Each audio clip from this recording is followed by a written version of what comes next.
Fundamentals of RF Radiation by E-System Training Solutions.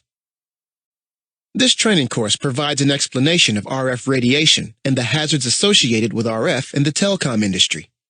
Upon completion of this course, an individual working in or in close proximity to an RF environment will understand the hazards present and the steps necessary to mitigate those hazards. Your employer has a responsibility to provide a safe work environment for all employees. This is accomplished by providing employees with training and personal protective equipment.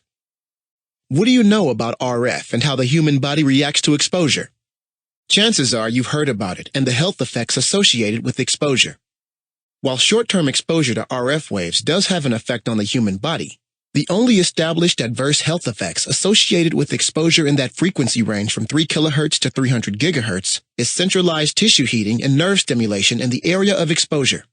Currently, there is no research that supports a claim that RF exposure results in acute, chronic, and/or cumulative harmful effects at levels at or below the regulation limits. This course does not apply to the deliberate exposure for treatment of patients by or under the direction of medical practitioners. Employers often include a written RF policy in their HSE manual. This RF program will typically identify sources for training, medical monitoring, personal protective equipment, engineered controls, signs, hazard assessment, and employee responsibilities.